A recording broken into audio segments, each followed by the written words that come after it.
Yeah. Maybe you can get the championship coaches on next Sunday. Absolutely. We can try that. We can try that. All right, guys. We are live. Weddington has a good chance to win the 3A. Say again? Weddington has a good chance to win the 3A. Weddington has a really good team. And I'm probably as guilty as anybody. We don't talk about them enough. Well, I think tonight's show is basically going to be about a bunch of people that we didn't talk about all season long. That's kind of going to be the theme tonight, I realize. All right, well, here we go.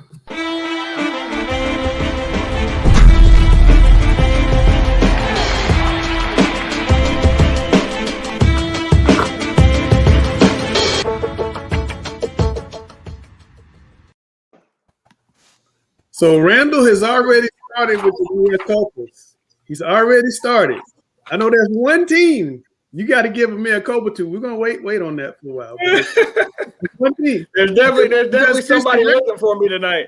Yeah, Randall and I did a little preview of the private school playoffs, and he kind of, I won't say he dissed, but he was a little. He didn't mention them very much in his preview. Didn't put a lot of respect on their name. I'm sure that's what they said. Yeah, didn't put a lot of respect on the name. We'll get to that. I got to shout out Alex Bass. He's not here tonight, guys. He lost his father, Larry Bass. Alex, Godspeed. Love you, man. I've known Alex for 20 years. Really good dude. His dad's a really great guy, and I wish the Bass is the best tonight.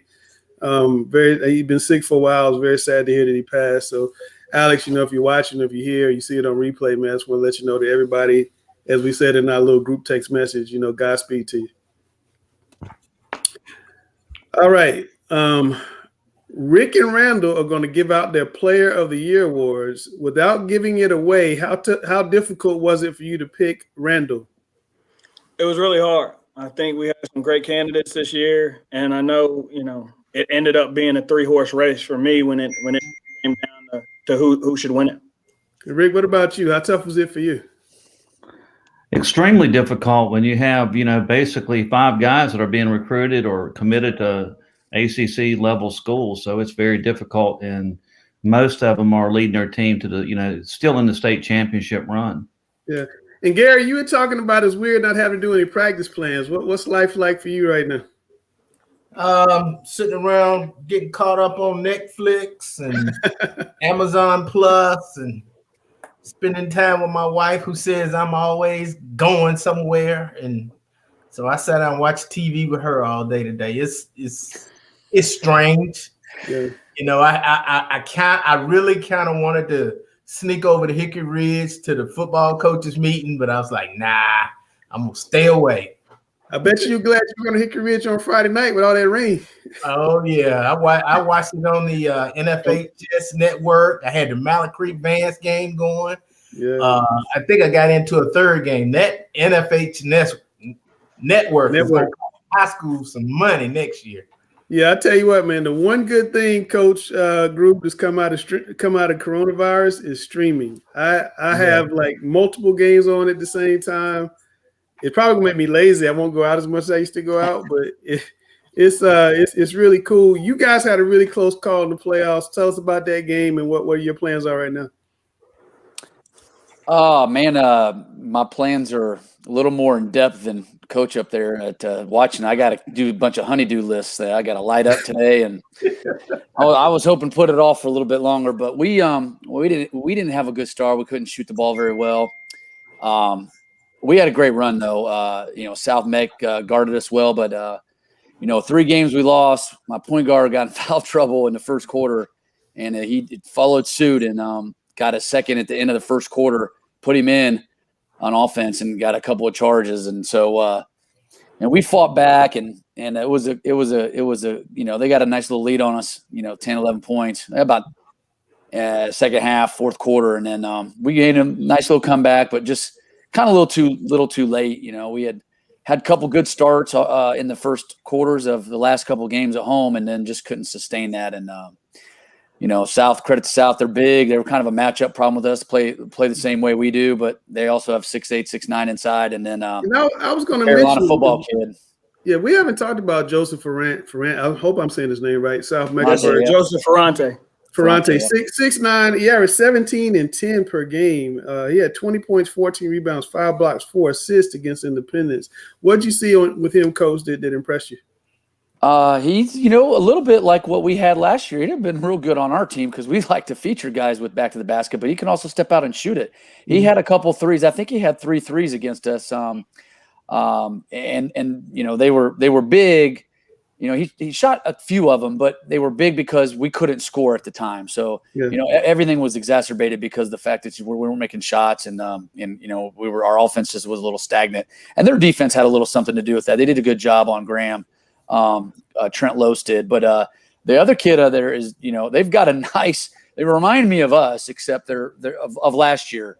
The big with his Ferrante, and he's a little more agile than Bo. Both shot it well, and then my other big last year was Nate Chambers, 6'5", an athlete, and their kid is an athlete. Yeah, and he's going to Carolina. To play football, tight end. He's got great hands. He's a little bit better in the open court. My guy's a little bit better last year in the half court, but. That's and we caused people problems with that, 6'9", 6'5" power forward, and let you get on that weak side of the boards, and that was where they thrived. And Novak has that 6'5", Chris Ford, who's kind of multi-skilled, kind of a matchup problem. And you don't see that a lot in high school. You have one guy, and we did an outstanding job on those guys early. I mean, they scored 3 points until late in the first quarter, and then they got 6. It was a 6-6 game, and then an 18-13 game with my starting point guard out the whole second quarter. So I felt comfortable, and we just could never really get it going in the second half. But when you got 2 guys like that in high school, it's tough. Yeah, I think Pembroke and Catawba, but my understanding is he's just going to go to school at Virginia Tech. Wow, that's he could play. I mean, he can play. He's no doubt he could be playing for free at the next level. Absolutely. Well, we're going to come back and talk about boys in a little while, but we're going to go talk about girls and see what's going on with the girls' private school and girls' public school. Here we go.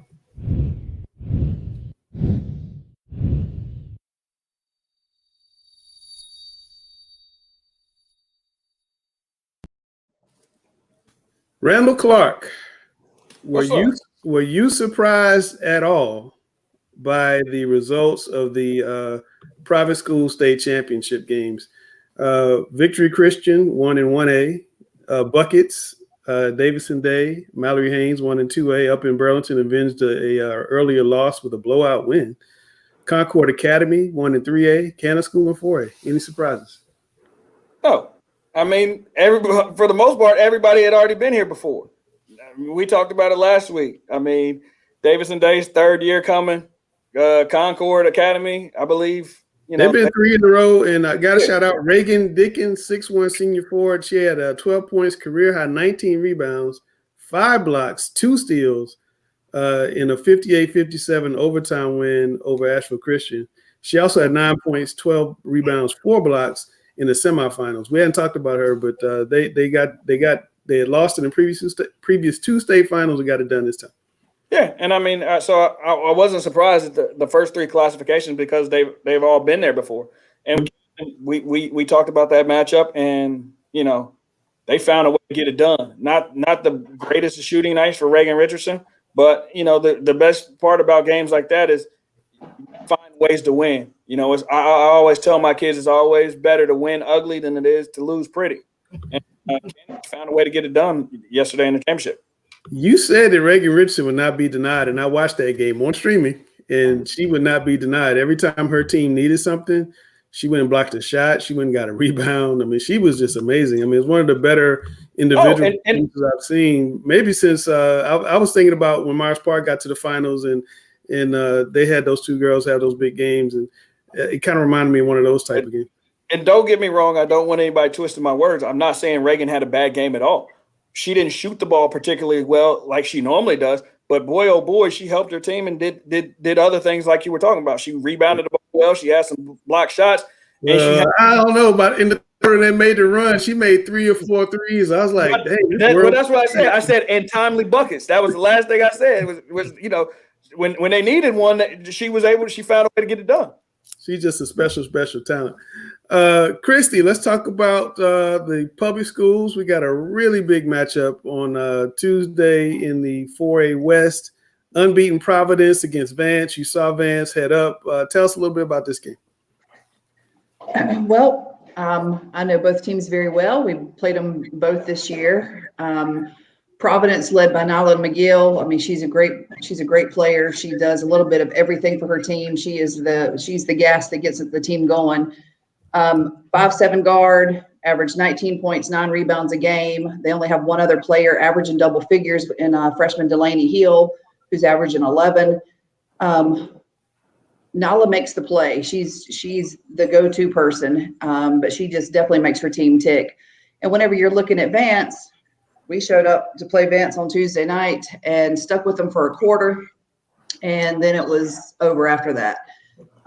Vance is a hard team to match up with just because of their size. They have great guards on the outside. They have 3 players averaging double figures. 6'1" Amaya Moreland, 19.7 rebounds. Leah Behringer, 14 points. And Tanaya Hayes, 13 points.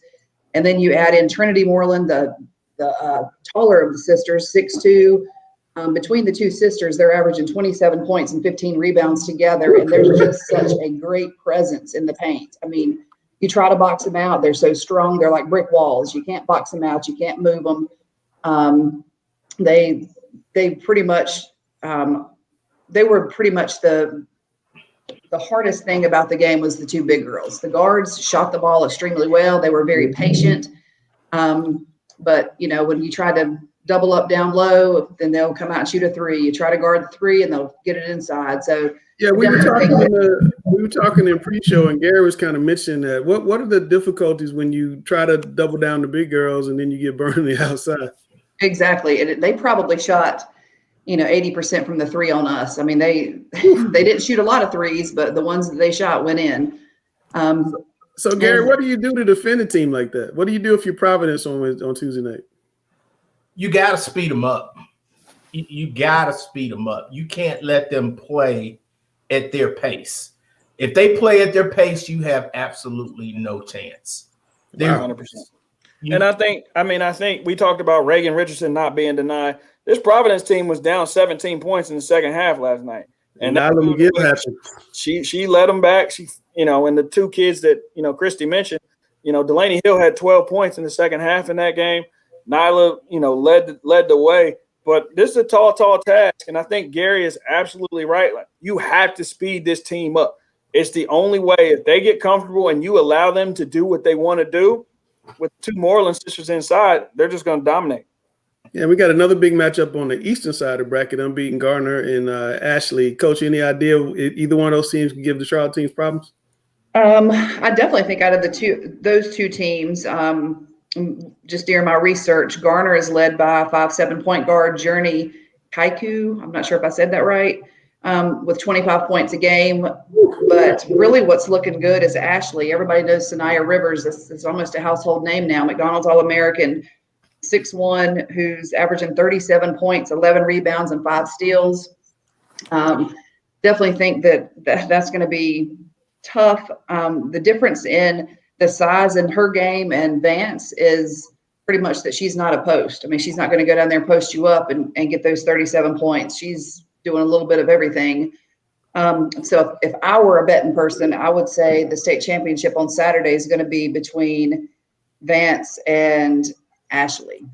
Gary, if you're playing a team like Ashley, let me take you back in your coaching days, and she's going to get 30 a night. What do? Do you take her away, or do you take everybody else away and let her get hers? Well, that's a tough question, because when I was looking at it, and it brought me back to my state championship days when I had Vance and we went up against Westover, and they had a McDonald's All-American in LaToya Pringle. Yes. And she set all kind of state records and rebounding and block shots against us, and I was 10 deep. And we ended up losing by 3 points, and we just tried to limit her touches and make the rest of them beat us. Put them in a situation where they were being asked to lead and score and do things that they weren't used to doing. So I try to make it harder on the McDonald's All-American. Now, we tried it and it didn't work. It didn't work because we didn't win the game. But well, I tend to think though, Coach Mitchell, is if one player is averaging 40, those other girls aren't used to averaging a lot. So I'm going to double, maybe even throw 3 at her and make her give it up and see if the other girls can beat me, because I don't think they can score 50 to beat me if they're not used to scoring 20, 25 a night. Right. Agree, disagree? I mean, I agree, but when you have a player like that, I mean, even if you double them, I mean, who are you going to put on them? You're going to put on a guard and a post. What I mean, you got a 6'1" guard per se. I mean, you double her, she's going to run off screens all night long. I mean, kids like her and Reagan Richardson are used to being doubled all night long. They're used to being in situations like this. That I don't think you can stop her, or I don't think you can stop Reagan Richardson, regardless of how many people you throw at them. All right, looking at the rest of the bracket, the game that you guys can see it, we're not going to go through them all, but the game that kind of sticks out to me is the Hickory-Carson game. Hickory upset Freedom, which I know a lot of people thought was going to be a Freedom-Carson championship game. On the eastern side, Princeton's girls in the finals, their boys had a really good season, so it was a great year to be at Princeton. Farmville Central, same thing, boys and girls having great years. So we got some great championship games on Saturday. The championship games in the Greensboro area, they're going to be all together, so and they'll all be on the NFHS network, and they're going to be televised locally. I know at least a 4A game on over-the-air broadcast television, so you'll be able to have a chance to see them. So that's our girls breakdown. Gary, who's going to win? Coach kind of stole your thunder, but who's going to win in 4A? Who you got? Vance is going to win in the West. I just, I looked at both of them, and I saw Vance play Providence last season, and I think it'll be a replay of what happened last season. The size wore down Providence in the second half. Plus, I think Vance is more battle tested. They've had some close games in the last month, and they've survived them. And they've had close games over the last 2 years, and they survived them. So I think Vance is more talent test or battle tested. And then in the East, the Garner team is they play fast, up tempo, a lot of players. Whereas, like Christy said, the McDonald's All-American and girls basketball, and McDonald's All-American is so much better than the rest of the kids. So I'm leaning a little bit towards Ashley because of this McDonald's All-American. All right, who wins the state championship? Ashley or Vance? And don't be a homer.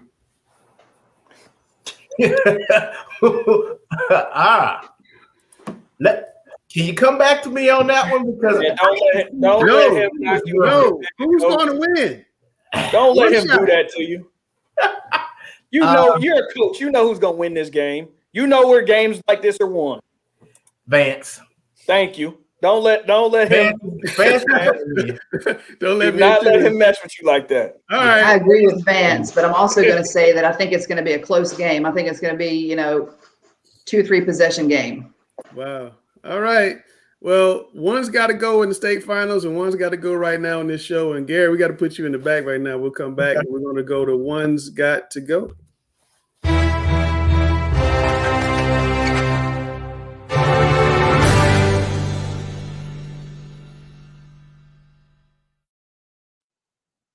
Well, I am not Alex Bass, but I'm going to try to. I got to tell you, Gary. I know you. Gary, I got to put you back on the screen. Your football buddy Grice is getting on you. He said, "Come on, Dion, make a pick." Why did I get the name Dion all of a sudden? Make a pick. You guys got to watch the football show on Mondays to catch that. But that's Coach Grice. All right, one's got to go. Oh, this is an interesting one. Coach Mitchell wrote these, by the way. These are her questions again. I thought this was a stepped up game up. But I know where Randall's going, but one's got to go. Coach K, Uncle Roy, John Calipari. Randall, you're first. First of all, you don't know where I'm going. I know where you're going. You know who's not leaving. I know who's not leaving. Yeah. We know who's not leaving. Coach K's not going anywhere. Coach K's definitely sticking around. The one that's got to go, though, Coach Calipari. It's, it's time. I think it's overstayed as welcome.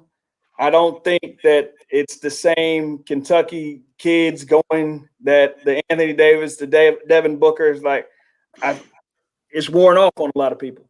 And, obviously they're struggling this year. And I'm not saying that's because of him, but I think when you look at winning titles and winning championships with different type of team, he just hasn't proven that he can do it. Group, one's got to go. I can't believe Randall said that. I mean, his guy, you never know if he's going to have to take a health leave or something if he starts on a 4-game losing streak. I mean, what? I guess he gets to come back. It's one's got to go if they get to come back. Wow. Well, I mean, we're in North Carolina, so I mean, I'm going to be a homer here. You got to keep Coach K and Coach Williams. The man just won 900 yesterday. Yeah, I mean, they're good. They can't go anywhere. Coach Cal, like he said, I think the run is run dry over there. The wells run dry. It's a different landscape. I mean, I think it's just, and I think it's been weird, but I think it's been a couple of weird years for him. And then the recruiting hasn't been where it needs to be at that level. Mm-hmm. And I think he's thrived on, and I'll say this, I think he's done a good job of getting really good players to play together. Because he had, and that's hard. I see throughout the city in Charlotte and, in other big cities where you got a lot of talent in one area and they don't always win. And he did a good job of that, but I think I'll agree with Randall. I think it's time for him to go. We'll keep Coach K and Coach Williams around. Coach Mitchell. Okay, we're going to be 3-0 on this one. So Calipari can go. I'm a Duke fan. I'm with you, Randall. Coach K fan, all the way back to Christian Laettner days. And I like Roy. I'm not a Carolina fan, but I like Roy. He's kind of pretty comical and has a little bit of swag, and he can dance in the locker room and have some fun. So I'm gonna keep both of them around, but Calipari can go. Wow, you guys put me on the spot. Can I just skip this question? No. I got to skip it. Well, I went to North Carolina, so I can't kick Roy out. I covered Roy when he was coaching the JV. I can't kick Roy out. He recruited my son too, so no, not Roy. Kay got too much respect for. I did go Cal, but I think Cal's going to be back. He just has to stop recruiting those one and dones and get more guys who are going to stay longer. Davion Mintz had a great year for Kentucky, and I loved his message yesterday on Twitter. It didn't go the way we thought, but you guys turn my life around. So any school and coach that can turn a guy's life around, I got a lot of respect for Davion Mintz. Great kid, one of the best kids I've covered. Great kid, you know him, Coach Group. So I'd have to say Cal grudgingly. All right. One's got to go: masks, social distancing, or limited capacity. Christy. Absolutely limited capacity. I can do the mask. I can do social distancing, but I'm glad that we were able to start allowing more fans in the gyms and more fans in football games. So definitely the limited capacity. All right, Randall. I'm definitely going limited capacity. I don't like people enough to want to be standing on top of them. So the social distancing has helped me. The mask makes it where I don't have to talk to people I don't want to talk to. So limited capacity. I love the fact that, we got our numbers, down so that more people could attend, games both indoors and outdoors this past week. Absolutely. All right. Coach Groove. Oh man, this one actually kind of hard. I can't stand the mask. It's just I got to get some of those things because it's pulling my ears and it's blocking my. It makes sense with the volume. the back though. You can adjust. Yeah, I got to get a couple of them. I get the Rothy's there. My wife's a big fan of those, and they kind of slick looking, but they're just pulling me, and then you get a little bit of hair going, and it just. And the social distancing, unlike Randall, I don't know. Doesn't want to talk to me. I like interaction with my kids and I miss that, hugging kids or, putting your arm around them and just that, that with when you're coaching. So, but limited capacity, I'm all right with that. It was actually kind of interesting through the year. You could get your sets across the way and never have to worry about your point guard go, I couldn't hear you. I went one-on-one because I couldn't hear you, and so, now they don't really have that excuse. But I got to agree with them. I mean, these are the two things that are keeping us safe. So we got to, I guess, keep masks, even though I hate them. And the social distancing, is not been a friend of mine this year. But limited capacity, we'll let that one go. I will say limited capacity. I'm with Christy. I'm glad that they allow more people in. I do think, though, that we have to be careful, at least right now, about how many people we're letting in. I'm not sure I like seeing all the Cannon student or the Carmel Christian students all piled up in there together yesterday. like we normally are. But I get it. You know, they hadn't been together in forever. But I like limited capacity to an extent. So I'll go with that one. One's got to go, Coach Groove. 10-second backcourt, 5-second closely guarded, and 3-second lane violation. This is the easiest of 3 questions. I mean, I got to go with 3 seconds in the lane's got to go. I mean, I don't remember the last time I heard that one called. I yell it a lot. I yelled it a lot this week on Thursday. You know, we were trying to get those guys out of there. I mean, they had tents stuck in there. I was yelling 3 seconds in the lane, and I mean, so that one's got to go. 10-second in the backcourt, we got to keep that. You know, I like that when you're pressing teams, and 5-second closely guarded. I mean, I don't like how the officials don't call it, but we need it in the game so you don't have the slowing the game down and whatnot. I like, you know, with pressure teams can do that, and it's a good momentum, and it rewards good defense. I like both of those, the first two. And 3 seconds in the lane, it's hard to call, and I don't think sometimes officials understand the rule. If you have the ball, it's not 3 seconds in the lane, and so I say 3 seconds in the lane's got to go. Coach Mitchell. I'm going to go with the 10-second backcourt. Definitely think as a former post player, definitely think you got to keep that 3-second violation so you don't camp out in the paint, and the 5-second closely guarded with, you know, your defenders. But the 10-second backcourt, you know, I think that, you know, it's one thing to press and try to get that count, but even really some really good teams that are pressing aren't getting that count a lot. So I think the one thing that could go would be the 10-second backcourt. Hey, if you had a shot clock, you wouldn't have to worry about that. If they had a shot clock, I agree then. That's right. Well, you guys know I like it. You guys know I like a shot clock. Randall. There you go. I'm going to agree with Coach Mitchell because she's the only one that's right on this question so far. 10-second backcourt. We don't ever get to that point. I want to make you turn it over before we even get to that point. So 10 seconds I'm not screaming 10 seconds on the sideline. I'm always screaming 5 seconds because my point guard does a great job of pressuring the basketball. And I'm always calling 3 seconds because we always have post players we're going against that love to camp in the lane. We don't ever get to 10 seconds in the backcourt though. I hate the 5-second closely guarded rule. That's just got to go. I hate that rule. That can so go in high school. I just hate that rule because you think you're clear. Are you clear? You're looking at the ref sometimes to take the ball. I hate that rule. Sounds like a guy likes the ball in his hands all the time, right there. I did like the ball in my hands all the time. Exactly. I absolutely did. All right, Coach Mitchell, you got an early night tonight. I do. I can actually go eat dinner and be in bed at a decent hour. Yeah. Coach Mitchell gets up like at 4 or something. I mean, like 4:30. Super early. Both of my boys are on rotation B, so they get to go to school for the first time tomorrow. Okay. Since last March. So they're actually on campus tomorrow. So I'm really excited about that. CMS teachers got to be there early. That's what's up. Well, Coach Mitchell, we'll see you. We're going next week. Is that a yes or no? We're going next week? Yeah, we're going next week. All right, we're going next week. We'll see you guys next week. So this is our penultimate show. And so we'll go again next week and talk about state championships. We'll have Coach Mitchell back with more of your One's Got to Go questions.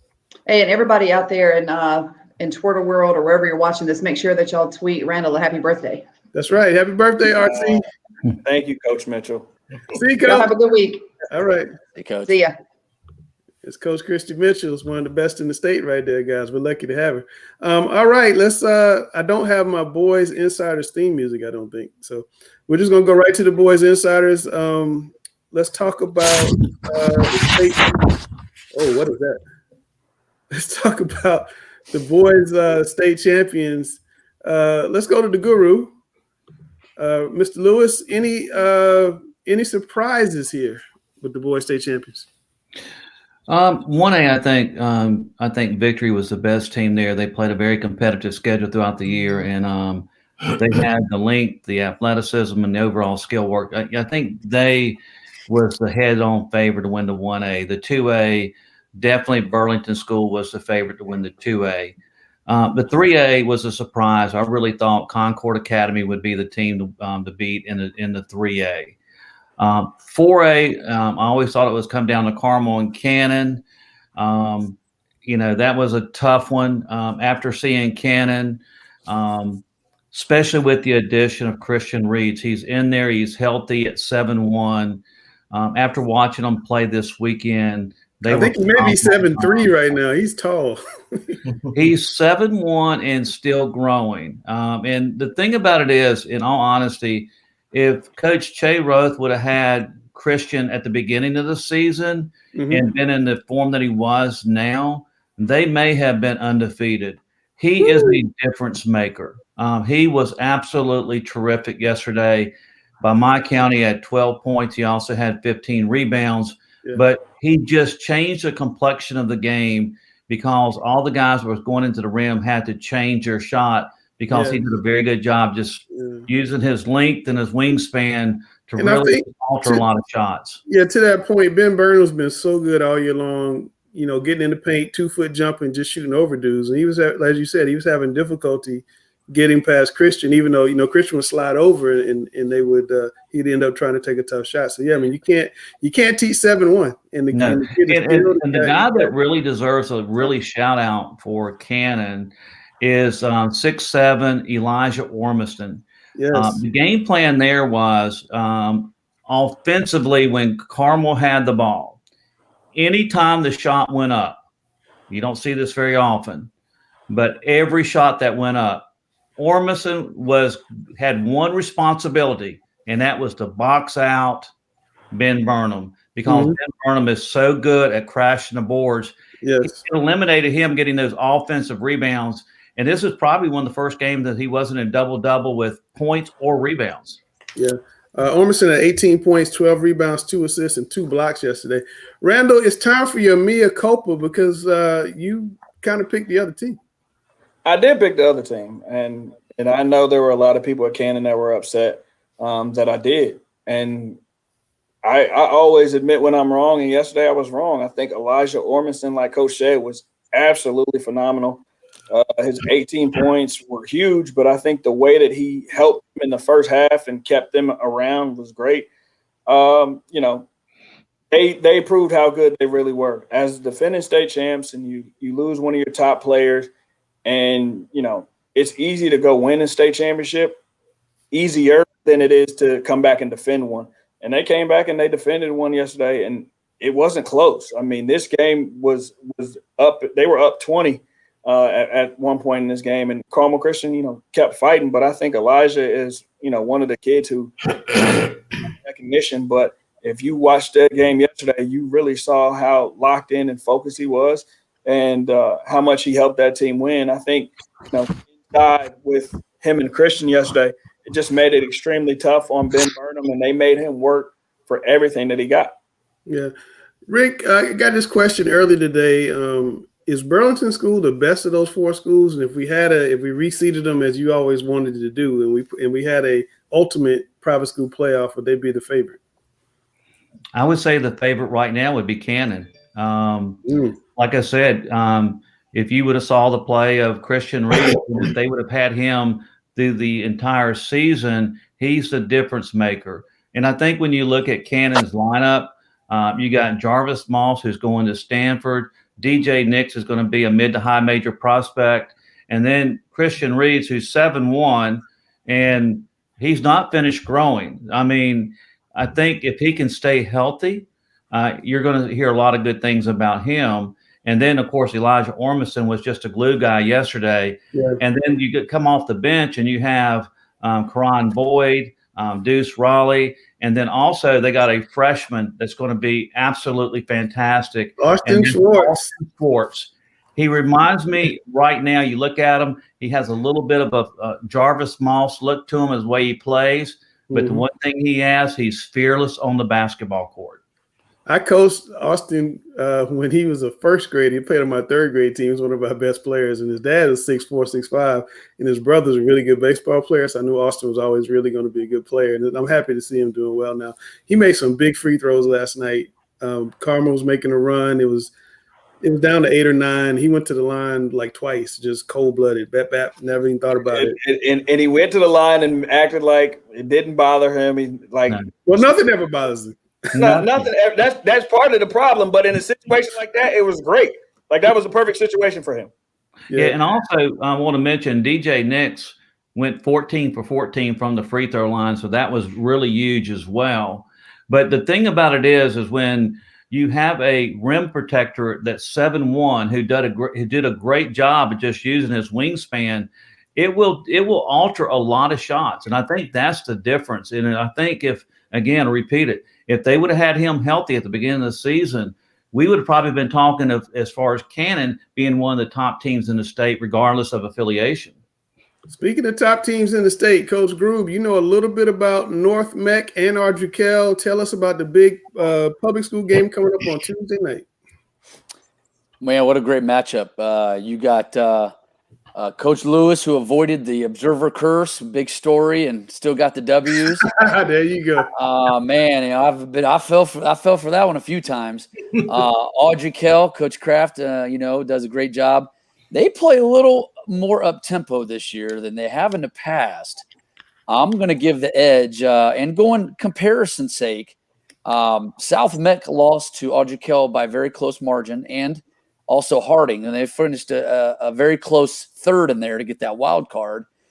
North Mech had a very good game, or close game, I should say, against Panther Creek, who we played last year in the second round. We caught a break because Dalen Berry, the UNC player, didn't play or played limited. I think he had an ankle issue, and they were pretty good. And their two guards were juniors and seniors this year, and they put up big numbers. I think 28 and 27. So I'm going to go North Mech in the semis, and I'm going to say that Millbrook is going to win handily against Lumberton. Ooh. And then I'm going to tell you this: I think Millbrook is going to beat North Mech in the championship game. And I think because the guards for Millbrook are better than advertised, and they have enough size that the kid can shoot it, the 6'9" kid. And then they got a transfer from Heritage, the Dutton kid, and he can rebound a little bit, but he also can score. And I think that – and they have 5 guys in double figures. I think that might be that's going to be the game right there. So I'm going to go North Mech over Ardrey-Kell, 7 points. Millbrook handily over Lumberton. And Millbrook with an advantage with the size and guards because they've also played 17 games. I think that's going to play a factor into it, them to gel on a big stage. I'll tell you also, like Weddington. I like Weddington. They beat Mount Tabor, who was annihilating teams, and they run it. Coach does a great job. Ellington does a little matchup zone, and he runs it. It's a 2-3, but he runs it even or odd on top, 1-1. I like them too. I think they've established themselves now. Weddington can shoot They can shoot the ball. They got a couple of really good shooters. Basketball. AJ Cook. I mean, everybody on that team. Coach Lewis, having heard all of that, North Mech, your team, he's picking against, and you've been really high on North Mech all year. What do you think about what he said on the 4A and the 3A? Well, I do think Ardrey-Kell matches up extremely well with North Mech. If you look at the lineups, you have Elijah Gray at 6'8", you have Peyton Gerald at 6'9". So, they will negate the size of Jerry McGregory. And also, of course, Chris Ford plays at, power forward position. So I really think it's going to be up to the guard play. And I think that's going to be the most important thing. It's going to depend on who's hitting shots. I do think it's going to be a nail biter. I just think that the games at Ardrey-Kell, I think that's an advantage that they have is playing at home. But at the end of the day, I think North Mech's been there. I'm going to go with North Mech in a nail biter. I think it will come down to the last minute of the game. Now, looking at the other side of the bracket, you have Millbrook and also Lumberton. Yes. I'm not going to go along with Coach Grube on that one. I think it's going to be a lot closer than anticipated. And I think it's sort of like the big town, the school with the big reputation.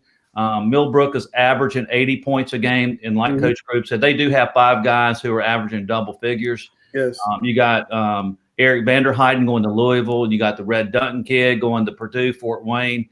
And then their guard play is really, really good. Silas Demery is phenomenal.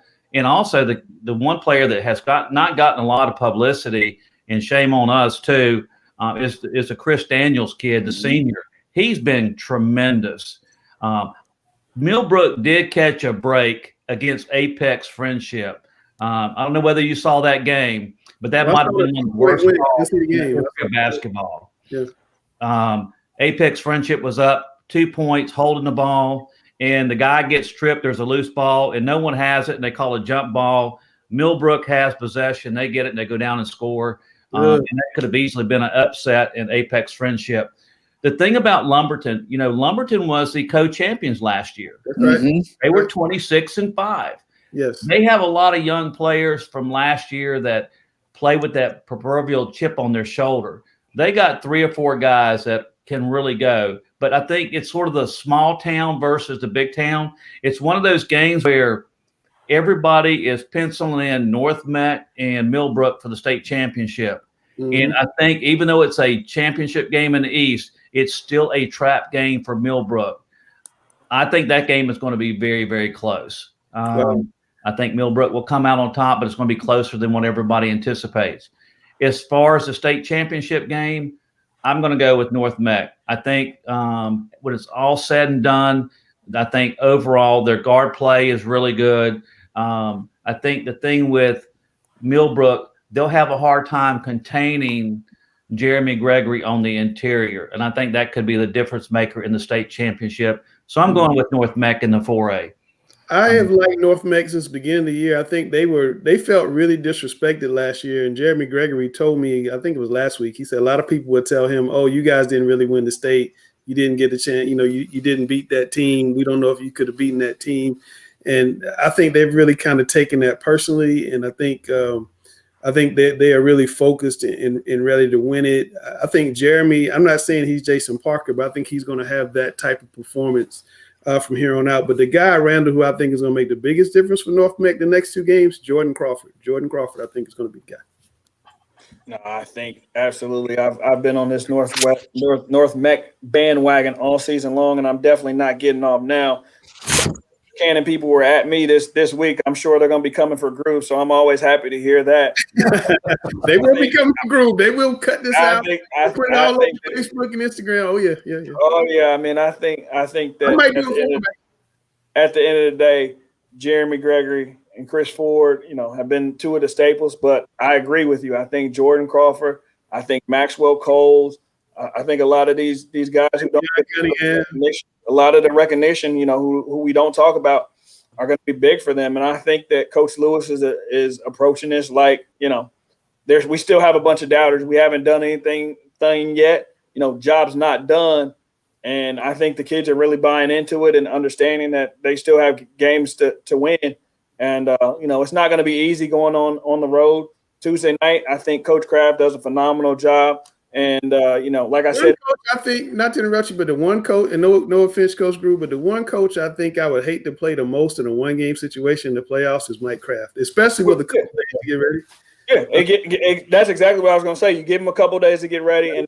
And I think, this show is, like I said before, is tonight's show is about talking about people that we don't feel like get the recognition. And I think Coach Kraft and the Audrey Kell Knights are one of those. They're certainly going to be ready to play. I think it's going to be a battle for North Mech, but I do think they win. I agree with Coach Lewis that the Lumberton Millbrook game will be a lot closer than people would expect, but I do have Millbrook winning. But I think the fact that people have told North Mech that their state championship last year wasn't valid and it didn't count is all the motivation that those players in that locker room need, and I got them holding up the trophy on Saturday. Rick, real quick, I know you like Weddington and 3A, but tell me about 2A and 1A. 2A, I think it's the Farmville Central Invitational. I don't think there's anybody going to come close to beating them. They won by 30 the other night. The dude dunked it with 2 seconds left. I was like, oh, I don't know about that one. Baby T, Traquavian Smith is the real deal. Yes, they've won back-to-back state championships, and they're gonna three-peat. They got a great coach, and I think it's theirs to lose. In the 1A, I'm going with Lincoln Charter. I just think they've been the best team in the 1A, but also for some sentimental reasons. And we all know that their assistant coach passed away right after Christmas to COVID. His son is still playing. I think there's a lot of motivation for Lincoln Charter to win the state championship for their assistant coach who passed away. Yeah, no, I actually worked with his brother Denny for a long time. I shout out to Denny Sykes, one of the best dudes I've ever come across in this industry. And I feel awful for the family losing him to COVID in the middle of the season. Okay, now it's to Randall and Rick. People been waiting all show to see. Well, hold on. Before we get to that, I want to make sure that we don't forget. I think Weddington, those guys deserve a little bit more. I think they do win. They do win it at the 3A level, but I think, you mentioned AJ Cook. AJ Cook's done a phenomenal job of really running that show. But Brock Bowen and Kyle Frazier have also, been able to knock down shots, and Kyle does the dirty work for them. And SEC Player of the Year, Chase Lowe, has been phenomenal, not only scoring the basketball, but, distributing it and rebounding as well. So I want to make sure that Coach Ellington and his crew out at Weddington get some love tonight before we talk about Player of the Year. All right, well, Randall, let's take right into it. Who did you pick? We got 3 McDonald's All-Americans in North Carolina. I mean, I would imagine one of them, Tiana Key from Cary, or Shania Rivers from Ashley, or my girl Reagan Richardson at Cannon, who had, just like I said earlier, just a phenomenal state finals game, just in willing her team. I just let the will she had to get her team there was just really impressive. But who did you pick and why? It was tough, and it was really tough after watching Reagan and the effort that she displayed yesterday, really willing her team to a championship. She's been phenomenal all season long and really led a young team this year in a lot of different ways. But at the end of the day, I had to go with the reigning state Gatorade Player of the Year at Ashley. They keep winning. And, she's averaging 37 points, 11 rebounds per game. She has just been absolutely phenomenal. And she does it in so many different ways. And at the end of the day, I wouldn't be able to look myself in the mirror if I wouldn't have given her this award tonight. Well, we're borrowing some highlights from Rick's buddies over at the Hoop State. I'm pulling this off of YouTube. They do a great job. They just started a girls Hoop State. You guys need to check that out. 37 points tonight, Gary. I mean, tell me, as you look at this young lady, how do you stop her? Because she's tall as a center, and she's handling the ball like a guard. She's like LeBron James in high school. So. This is the first time I've seen her looking at these highlights, but if she can play as well as Randall says with that height, it looks to me that she's going to be trouble for whomever they face the rest of the year. So I'm going to rely on Randall's expertise, but I didn't know she played guard at 6'4". Yeah, she's out there handling the ball, pulling threes. That's blue blood type recruit right there. Well, she is. I mean, she's going to Carolina, but she's that's what I mean. She, is it South Carolina she's going to, or North Carolina? Oh yeah, she's great. Yeah.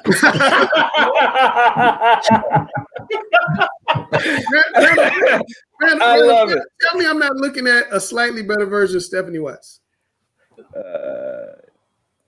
I mean, it looks the part to me. It looks so much like. I mean, it looks so much like Stephanie Watts when watching her play. Yeah. And she fills up the stat sheet the same way Stephanie. Stephanie used to have those games where she'd have a quadruple double. Yeah. And Sanaya definitely has games like that as well. So yeah, I mean, I used to call Stephanie the queen bee, and the B is for basketball. She was just a phenomenal talent, and went to Carolina and transferred and came back and has done really well. Just really proud of her and great family, great young lady. Shout out to Stephanie. All right, Rick, we're gonna put you in the same pressure cooker. Tell us who you picked and why and how difficult it was and all that.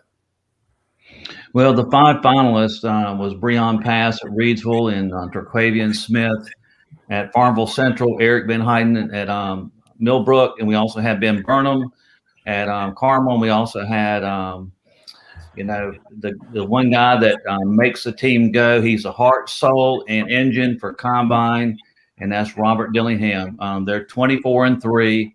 I think by far they're the best team in the state right now.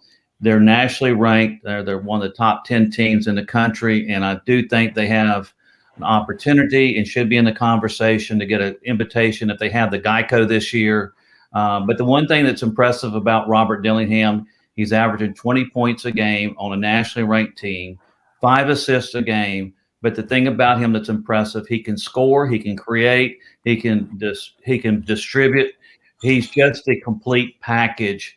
His skill set is crazy. He has great handles, He also has the ability to change pace.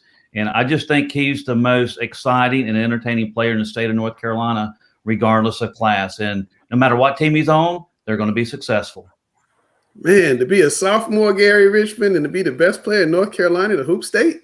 Yeah, I'm fascinated by it because I've been in my own season. I hadn't had a chance to go see Combine because I'm close with the Wessler family and with Kurt Wessler's son Patrick, and hopefully I can get to a couple of games before their season ends because I really want to see what this kid is all about. It's rare when you say a sophomore is the best player in the state, especially Gets the school that everybody says, and I don't know for certain, but everybody says it's his dream school. Just as long as it's not Duke, I'm fine. No, it's your favorite school. Okay, well, good. You got a 247. They say 100% Chapel Hill. Well, I mean, he's got Jeff in his ear every day, so absolutely. Coach Lewis, how good is he going to be in 2 years? And assuming Mikey Williams stays, is that going to be a neat 1-2 battle, kind of have like we had with Kobe White and Devon Dyson for 3 years? It could be if he decides to stay. The thing that's impressive about Dillingham is, although he can create for himself, he makes others better. And I think that's the thing that separates him from so many other players. I watched him play during the summer he played on some different teams, and it didn't matter. He could play on the Asheville Game Changers, and it didn't matter. He would play on that team, and they would play a competitive team, and they had a chance to win it at the end of the game. And that's something that, I was looking at the different players. If you put all the other players on the Combine roster, would they be as successful without Dillingham? And my answer is no. He makes that team go. And you know what? Carolina's offered, that's his dream school. I think he's just a special talent. It's just that he has, if you look at him right now, he's 6'2". And he hasn't even really developed his overall athleticism, his strength. He's going to get more, he's going to get stronger. Yes. He's going to get more athletic. Yes. But as far as his skill set, he is as crafty as they come. Absolutely. I got a question, Coach Groove, on the text while Rick was talking. I typed it up here. Should players from schools like Combine, like Norman Christian, Liberty Heights, not Winston-Salem Prep, but schools like those make all area and all state teams? What do you think? Well, in the spirit of Alex, no. They don't play on the equal playing field. You have to have, I think we talked about it before, is the reclassification rules. You got to have a set of standards, GPAs and whatnot. So I'm not a fan of it just because I just see it not being equal and fair. So I'm not a fan of seeing players that are older going against kids that are traditionally in the 4-year high school 8-semester rule. So I mean, I think you got your private school classification state rosters, and then your max preps, I guess, could be one that could encompass both of them. And then your all area teams that are basically your Charlotte Observer teams that have all the same protocols and rules and procedures. Rick, you do a poll where you combine everybody, and it's all those schools at the top, and then followed by the bigger private schools. Do you think that Robert Dillingham should be up for the Associated Press All-State Player of the Year, All-Observer Player of the Year, or all whatever Player of the Year? Well, I'm going to disagree with Groove, and he's going to tell me I'm all private school, not public school. But, I don't think it really matters in the grand scheme of things if he's playing for a private school in the NCISA or the public school in the NCHSA or a non-association. I do know Combine does have classes. They do have a curriculum that the kids are going to class, and he hasn't been reclassed. On the flip side, what you're seeing a lot happening today is what happened in Texas on the football side. You're having so many people today reclass their kids in middle school. So when they get to high school, a lot of these kids, although they may be a junior and they've only played 3 years at the high school level, some of those same kids are older than the kids going to a non-association or a private school or whatever. Right. So in my opinion, I think if you're going to have an all-state team, you encompass all the teams and all the players in the state. The only exception, and I agree with you, if a kid is a fifth-year player, he could be exempt from that. For example, like at Oak Hill, they don't take fifth-year players. So Oak Hill only they won't allow you to come in there and reclass and do an extra year. So I think there's a lot of schools that are at the private school level. I know the schools in the Charlotte area, they have the 8-semester rule, so they shouldn't be penalized either as far as being it. But I think too, to answer your question, I would like to see kids at a combine that falls within the parameter of the 8-semester rule be eligible for all state.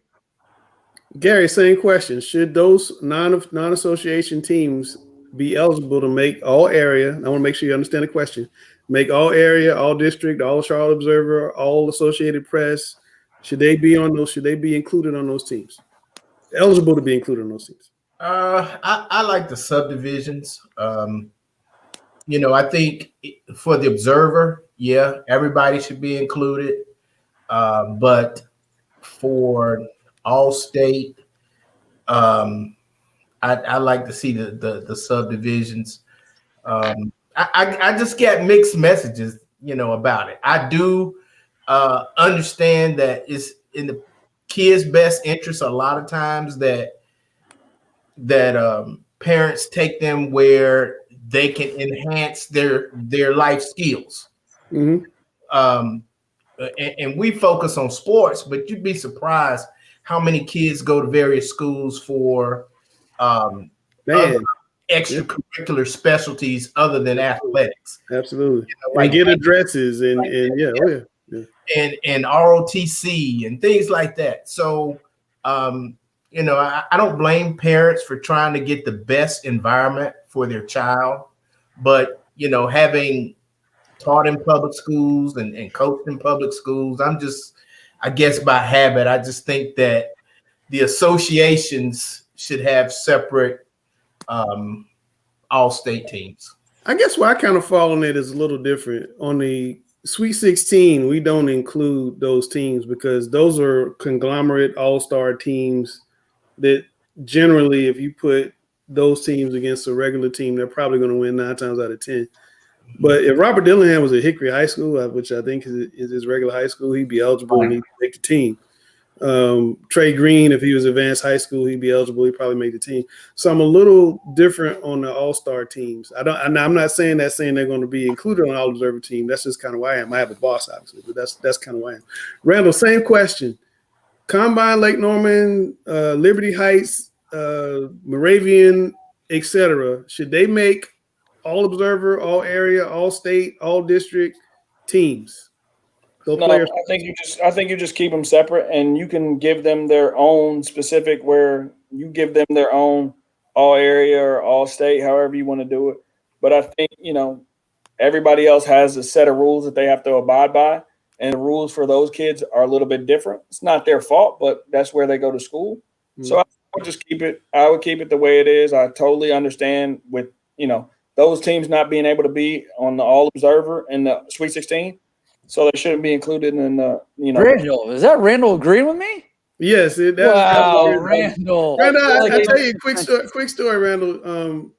I don't know when it was, 90 something. Tracy McGrady was at Mount Zion, right? I remember that. And Janice Grindstaff was the star player of the state of North Carolina. He was at McDowell, and we had to pick I picked Mr. Basketball every year. And so I was like, the best player in North Carolina is Tracy McGrady. He had played in Jeff Hood's tournament at Charlotte Latin. It was called it wasn't the Hoodie's house then. It was the Bojangles. Bojangles. And I'm like, I ain't never seen nothing like that, in high school. And but my boss is like, he's not a normal high school kid. He's not from here. Let's go a different direction. So we named Janice Grindstaff. We got a ton of mail about it, but we named Janice Grindstaff's player of the year. So I'm a little conflicted, but like I said, I'm more thinking the team shouldn't be in the poll, but the individual players I think probably should be eligible for the teams. I do hear what Rick, or maybe it was Groove that said the 5th-year guy, but Groove, there's a lot of 5th-year guys that play in private school at Greensboro Day and Riley Ravenscroft, whoever else. Carmel's had some. that are eligible. So I don't want to not. It's a really difficult thing, and I think that's a good point. When you include fifth-year guys from other places, where that rule, the 8 semester rule is a little bit different. That's a good point too. If we put out an all-state team and Robert Dillon and we have the authority on high school basketball saying he's the state player of the year, and we put out an all-state team, he's not on it, does that look weird? Mikey Williams is number 2 in the country by most recruiting services. Does that look weird? They're not on it. I'm asking. I don't think so. You don't think so? I don't think so. I mean, it's just like you said. If you have a school where they can just pull from anywhere, is that fair? Like, like Lake Norman Christian, where did they all come from? They came from a conglomeration of different schools. Yeah. And I don't know what's going on there. I don't know if they're having class there, but I know that we have class. It's a real school. They go to class. No, I know. I'm saying I don't know that they do or don't. I'm just saying that I know that us, South Mech, and everybody that we just talked about earlier in the public schools, has LEA, which mandates, and we also somebody said something about ROTC and band, and that happens all the time. But I can tell you this. They're not giving a lot of scholarships for ROTC. There are some, but they're not giving shoe deals. People aren't making a lot of money on those. They're making a lot of money in basketball, So, and that's why you see the movement. I get it. I mean, I'm not immune to not understanding. I just don't. I think that if you're going to have people want to be a part of that, these, award, whatever they need to be rules. Does it bother you that we rank Sweet 16 with private schools in it? That don't follow the rules? That doesn't bother me. I mean, I don't play them, so I don't really care. We hung the Sweet 16 banner. I mean, that was neat, but when it really mattered is the state championship banner. You know what I mean? Right. I mean, at the end of the day, that's the one you fight for and you take pride in. But, I mean, it's great because I remember when we were there, Christian was good when I was at East. Yeah. And I know T. Hug said that we were better than Christian. We didn't play each other, unfortunately, but he played both. I think they played in the Bojangles. Yeah. But it's great to have that conversation. I think Rick wants everybody to play, but I also think it's something that we can sit there and armchair quarterback and say, well, we would have won, or they were this, or they were that. Let me ask you this, Langston. Yeah. Since this is an unusual year and the public schools had a very abbreviated schedule. Yeah. And the private schools played a full schedule and the non-association schools have played a full schedule. Yep. Can you put public school players on an all-state team and they only played seven games? Yeah. We had that conversation last week, Gary. We had that same conversation last week. We were trying to decide what to do. I talked to the guy who runs the all-state team, and they would consider not doing it. And I was like, I think you guys should do it. It's a tough call. I mean, we're going to do an all-observer team. How we're going to do it, how we're going to weigh it, I'm not sure because are you going to have an all-COVID team? I mean, I guess in basketball it's more about averages. But in football it's a little more difficult because it's about yards and totals and stuff. But in basketball it's more about averages. So I think I can take a Jeremy Gregory who averaged 16 and 10. I don't know what the numbers are versus Elijah Ormiston who averaged 15 and 8.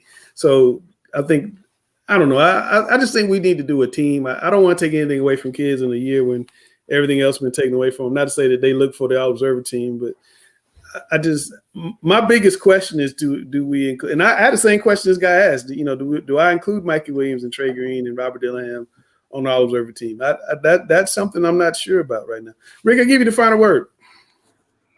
Well, I like the idea basically of if you're a top public school team playing the private schools or even playing the non-association schools, because I agree there's a lot of talented public school teams, and I think they're better than what most people think they are. So let's say, for example, and let's use North Mech since they're still in the playoffs, but if North Mech had that opportunity to play a Cannon, or if they had a chance to play a Liberty Heights or a Combine, I think schools like North Mech would do really, really well. Not saying they would win, but I think they would be really, really good. It would be competitive. I think where it would change the mindset is because you can say as a public school that we offer the same type of competitive schedule. And if you do have success, it may entice some of those kids to say, hey, hey, let's keep it at North Mech. There's one thing about the public schools that the private and also the non-association teams don't have. Now, when we get out of COVID, and that is the fan support. There's nothing like going to a rivalry in the IMEC when you go there, and whether it's Huff, North Mech, or North Mech and Vance, it's packed. The atmosphere is crazy. You don't get that at the public. I mean, at the school level or the non-association level. You get that in the CSAA, but you make a very good point. I agree with that. Other than the CSAA, and also Rick, going to the public school state championships when it's at Reynolds. No. Oh my God, that's incredible. When Dwayne played his second, North Mech played their second one when Skeen got fouled at the end. I couldn't hear. I couldn't like hear myself think. And when West Charlotte played South Central a couple years ago and Dayron Sharp was there, I mean, you couldn't. I mean, Roy's sitting like right beside me, and I'm talking to him. He can't hear me. I mean, he's sitting right beside me. I'm like, Coach, and he can't hear me. So it's pretty amazing. I think the state association, Q Tucker and her crew do a phenomenal job. I deal with 3 or 4 other state associations every year, and they are best at putting on state championships. And I'm really excited to see what they're going to do coming up. And Coach Groove, you've been a part of those. I'd be excited to see what they do coming up, going back to the high schools to try to make it special this year. But guys, look, we're running heavy. I said we're going to be on for an hour tonight. I appreciate everybody's time. Randall says we're going to come back next week. He's the boss. We'll come back next week. We'll do one more Talking Preps. We'll be on tomorrow night with Gary and the football crew. We got my man Sam Howell on the show. Bring your questions, bring your comments, tune in. We're going to a new time, 8 o'clock tomorrow night on Talking Preps. We'll be back next Sunday at 7 with our final show of the season. Thank you, guys. I'm Langston. That's Randall Clark. That's Coach Groove. That's Gary. That's the guru, Rick Lewis.